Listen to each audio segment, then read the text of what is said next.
Siap tayang perdana sore nanti, sinetron Elif Indonesia kian membuat masyarakat penasaran.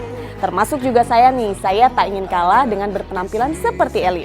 Itulah mengapa saya berpakaian ala Elif seperti ini pemirsa. Namun sebelum membahas Elif Indonesia, inilah kisah yang sedang panas-panasnya dibicarakan, yaitu terkait kelanjutan kisah kopi sianida. Pasca Jessica ditangkap dan ditetapkan sebagai tersangka.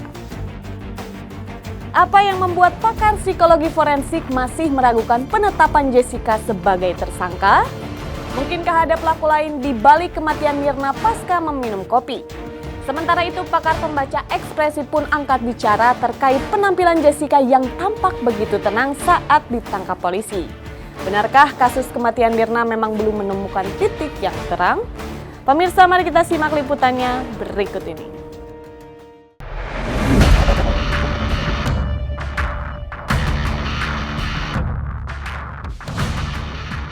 Upaya pengungkapan kasus kematian Mirna semakin memanas pasca Jessica yang semula adalah saksi ditetapkan sebagai tersangka sejak tanggal 30 Januari 2016 Sabtu kemarin.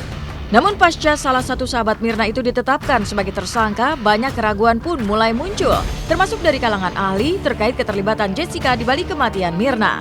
Reza Indragiri salah satunya meyakini pelaku yang memberi racun kepada Mirna bukanlah salah satu dari kedua sahabat Mirna yang ada bersamanya, melainkan pihak lain yang telah merencanakan tindakan kejahatan itu secara rapi. Lantas benarkah ada keterlibatan pelaku lain di balik kasus kematian Mirna pasca meneguk secangkir kopi tersebut? Saya pikir kebanyakan dari kita berpikir bahwa karena korban ada di situ dan lokasi di situ, maka seolah-olah pelaku pun harus ada di situ.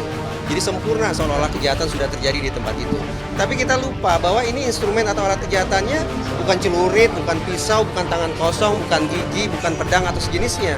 Alat-alat kejahatan macam itu membuat si pelaku memang harus berhadapan-hadapan dalam jarak dekat frontal dengan korbannya. Tapi dalam kasus ini instrumen kejahatannya adalah racun.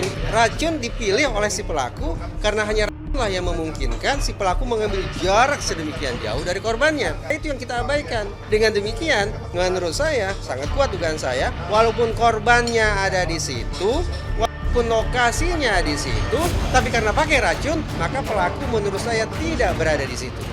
Namun di balik keraguan banyak pihak yang mempertanyakan penetapan Jessica sebagai tersangka, tim penyidik sendiri mengantongi banyak bukti, di antaranya rekaman CCTV. Lantas bukti apa saja yang dikantongi polisi untuk sampai menetapkan Jessica sebagai tersangka? Benarkah bukti rekaman CCTV itu sangat ditunggu-tunggu terutama oleh publik? Jadi kalau kita lihat analisa dari berbagai bukti-bukti yang ada tadi, kemudian juga didukung petunjuk, ada juga CCTV yang ada ya. Sangat tergambar dengan jelas tadi bagaimana posisi si Jessica datang, kemudian mesan kopi kepada petugasnya, kemudian dia juga di dalam CCTV kelihatan pindah-pindah tempat duduk ya, seolah-olah melihat ada sesuatu kemana-mana gitu ya. Kemudian juga dia terlihat mengambil minuman yang dipesan untuk si korban itu dipindahkan, kemudian ditaruh lagi di situ ya. Saya kira itu merupakan gambaran buat kita bagaimana kasus ini bisa terjadi ya. Kemudian bagaimana setelah kopi diminum 2 menit kemudian dia kejang-kejang lalu meninggal ya. Salah alat bukti keterangan saksi kami miliki banyak, kurang lebih 20 keterangan saksi.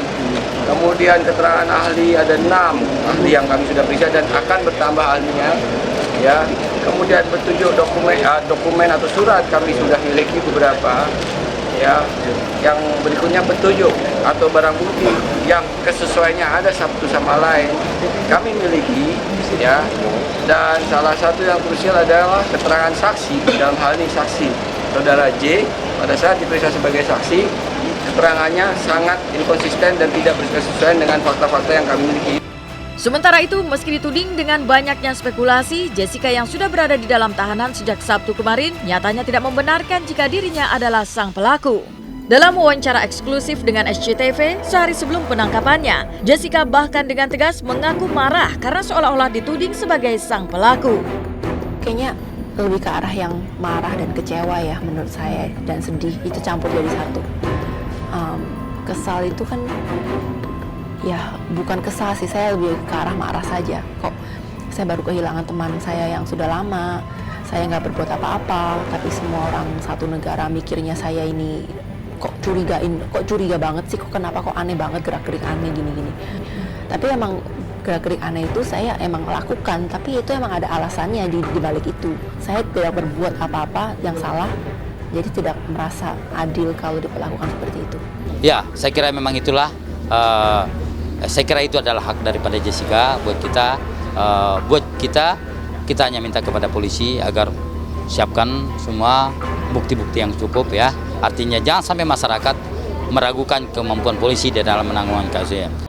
Selain bantahan Jessica di hadapan publik, sikap dan ekspresi Jessica selama berada di depan kamera juga menyisakan banyak tanda tanya, terutama dari sikap diam dan pembawaan yang tenang, serta gampang tersenyum. Ada apa dengan sikap Jessica yang tetap tenang dan murah senyum meski sahabatnya sendiri telah meninggal dunia secara tragis? Apa kata pakar pembaca ekspresi wajah melihat ekspresi Jessica sejak masih menjadi saksi hingga saat telah menjadi tersangka?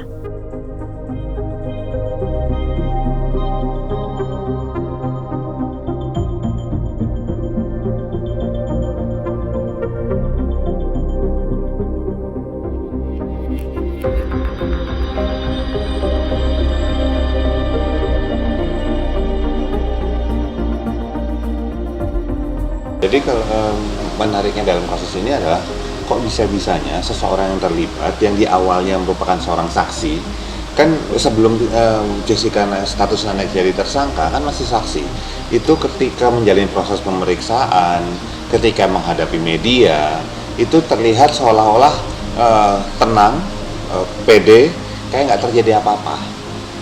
Yang membuat menarik adalah karena sebagai manusia biasa, ini kalau kita mengakui bahwa seorang sahabat kita baru saja meninggal secara tragis di dekat kita, maka ada sebuah katakanlah pakem gitu, seharusnya kita akan mengalami sedikit guncangan, dan itu tidak terlihat sama sekali di Jessica. Jadi ada beberapa hal yang bisa diasumsikan. Satu, memang secara mental ini anak kuat sekali. Kedua, sikap ini sudah sangat terlatih. Cuman satu di antara kedua itu. Atau yang ketiga, ada masalah gangguan kepribadian. Ya intinya gini, saya minta agar kasus ini benar-benar dibongkar. Kalau tidak, ya sangat berbahaya kan. Orang udah ngeracun, nggak ada hukumnya gitu. Saya sih hanya berdoa ya, insya Allah, Allah itu kan maha besar, tapi pasti akan diberi jalan olehnya. Meninggalkan kasus Mirna, kabar duka datang dari pemain Elif Indonesia Dery Derajat yang kehilangan istri tercinta tadi malam. Meninggal dunia karena sakit kanker. Seperti apa hari-hari Dery sebelum sang istri meninggal dunia? Dan seperti apa kabut kesedihan di rumah duka tadi malam? Simak hanya di Was Was sesaat lagi.